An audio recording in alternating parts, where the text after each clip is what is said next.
Sir BRS leader Gutta Sukhender Reddy ఆ సొంత party పైనే మరియు కేసీఆర్ గారి పైన సంచలన వ్యాఖ్యలు చేస్తారు సార్. అంటే బీఆర్ఎస్ పార్టీ మొత్తం ఖాళీ అయిపోతుంది, ఎందుకంటే కేసీఆర్ గారు ఒక నియంత అని అంటున్నారు.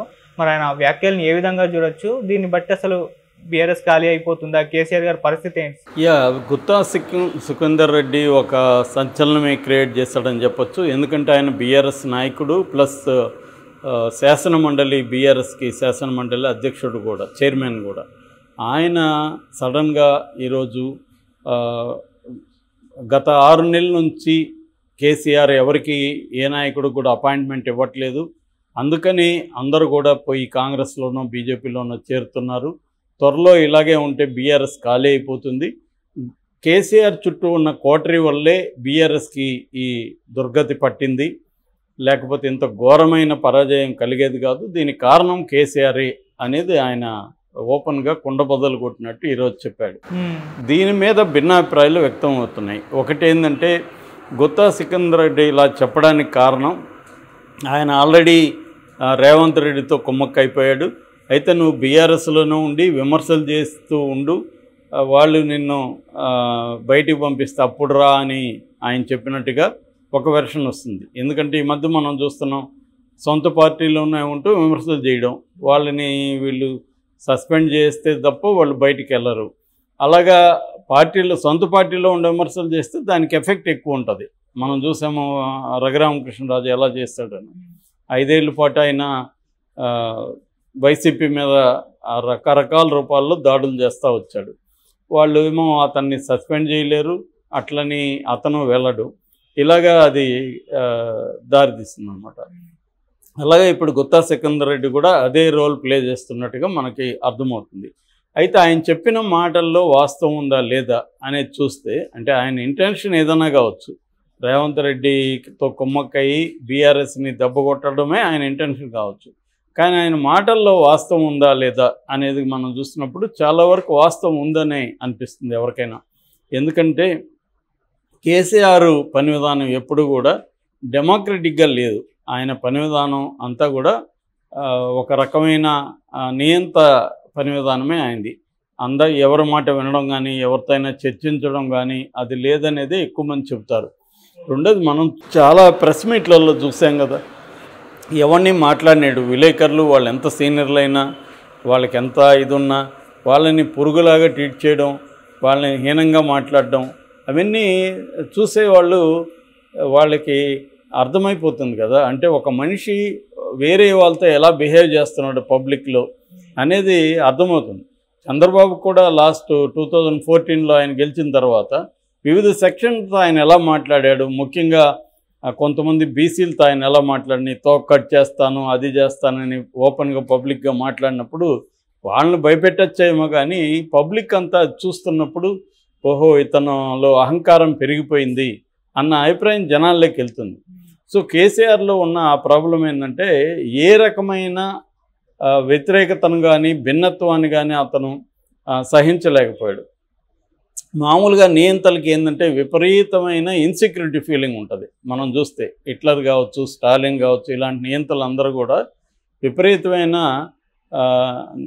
ఒక భయంతో బతుకుతుంటారు వాళ్ళు. ఇన్సెక్యూరిటీ అంటే ఎవడేమి చేస్తాడో మనల్ని, ఎవడు మనకి వ్యతిరేకంగా తిరుగుబాటు చేస్తాడేమో అని ఏమాత్రం డౌట్ ఉన్నా వాళ్ళని చంపేసే కార్యక్రమం నియంతలు విపరీతంగా చేశాడు. స్టాలిన్ అలాగే తన పాలిట్ బ్యూరోలోనే దాదాపు 70-80% వాళ్ళని చంపేశాడని ఈ మధ్య ఆర్కైవ్లో అనేక విషయాలు బయటకు వచ్చాయి. డాక్యుమెంట్స్ ఇవన్నీ రష్యన్ ఆర్కైవ్స్ అంతా కూడా ఓపెన్ అయినాయి. అప్పుడంతా దాచిపెట్టారు. సో దాని మీద మా ఫ్రెండ్ ఒక అతను రీసెర్చ్ కూడా చేస్తున్నారు. అలాగా కేసీఆర్ కూడా ఏం చేశాడు, తన మనుషుల మీదనే ఈటెల రాజేంద్ర లాంటి వాళ్ళ మీద ఫోను ట్యాపింగ్ చేయించి, ఇప్పుడు ఫోన్లలో ఇప్పుడు నేను నువ్వు ఫ్రెండ్స్, మనకి ఇంకొక ఫ్రెండ్ ఉంటాడు, మీ ఇద్దరం మాట్లాడేటప్పుడు ఫోన్లో నీ గురించి సరదాగా కొన్ని జోకులు వేస్తాం, నీ గురించి నెగిటివ్ విషయాలను కూడా మాట్లాడుకుంటాం. అంత మాత్రాన మన ఇద్దరం ఎనిమీస్ అని కాదు. అట్లాగే నువ్వు అతను కలిసినా నా మీద మాట్లాడతారు, నువ్వు కలిసినా అతని మీద దిస్ ఇస్ ద కామన్ ఇది. అలాగే ఈటెల ఏదో కేసీఆర్ మీద మాట్లాడుంటే వీడు నాకు రెబల్ అవుతున్నాడు, నాకు వ్యతిరేకంగా ఉన్నాడని చెప్పి అతని మీద నిఘా పెట్టి అతన్ని హ్యూమిలియేట్ చేసి చివరికి అతన్ని పార్టీలో నుంచి బయటికి పంపించారు. ఇలాగ చాలామంది మీద కేసీఆర్ నిఘాలు పెట్టాడని ఇప్పుడు న్యూస్ కూడా బయటకు వస్తుంది ఈ ట్యాపింగ్లో. ఇలాగా తన మనుషుల మీద కూడా నిఘా పెట్టి తనకి భిన్నంగా ఎవరున్నా కూడా తన మీద ఒక జోక్ వేసినా కూడా సహించలేని పరిస్థితి. స్టాలిన్ మీద కూడా అప్పట్లో జోక్ అని బుక్ కూడా ఉంది. మిలన్ కుందేరా అనే అతను బుక్ రాశాడు, దాని పేరే జోక్. అంటే ఒక జోక్ వేస్తే కూడా అతన్ని సైబీరియాకు పంపించేస్తారనమాట. చెక్ దేశంలో, చెక్ రిపబ్లిక్ దేశంలో అతన్ని సైబీరియా లాంటి ఒక ఎడారి జైల్లోకి పంపిస్తారు. అంటే ఒక జోక్ వేయకూడదు అనమాట, అంత నియంత్రణతో ఉంటుంది. ఆ కైండ్ ఆఫ్ కేసీఆర్ ఇక్కడ చేశాడు. సో రెండవది, ప్రజాస్వామ్య సంస్థలు ఇక్కడ అనేకం తెలంగాణలో ఎప్పటి నుంచో చాలా దేశంలో ఎక్కడా లేనంత ప్రజాస్వామ్య సంస్థలు కావచ్చు, విద్యార్థి సంఘాలు కావచ్చు, ఉపాధ్యాయ సంఘాలు కావచ్చు, రకరకాల సంస్థలు ఇక్కడ యాక్టివ్. తెలంగాణ ఉద్యమంలో కూడా అవన్నీ పనిచేస్తేనే తెలంగాణ వచ్చింది. కానీ వాటన్నిటిని కూడా కేసీఆర్ దారుణంగా తొక్కేశాడు. చివరికి ధర్నా చౌక్ని క్లోజ్ చేశారు, కోర్టు పర్మిషన్తోనే అది ఓపెన్ అయింది. సో ఎక్కడ తనకు వ్యతిరేకంగా ప్రజలు ఆర్గనైజ్ కావడాన్ని కేసీఆర్ సహించలేకపోయాడు. తర్వాత ప్రతిపక్షాలని కేసీఆర్ ఏం చేశాడు, నిర్వీర్యం చేసేసాడు. ఆయనకి 88 మంది మంచి మెజారిటీ ఉన్నా కూడా కావాల్సింది 60 మ్యాజిక్ ఫిగరు, 85 మంది ఉన్నారు. ప్రతిపక్షాన్ని బతకనివ్వాలి కదా, బతకనివ్వకుండా కాంగ్రెస్ని ఖాళీ చేశాడు, తెలుగుదేశాన్ని ఖాళీ చేసేసాడు. చివరికి సిపిఐలో ఒకరుంటే వాళ్ళని కూడా లాగేసుకున్నాడు.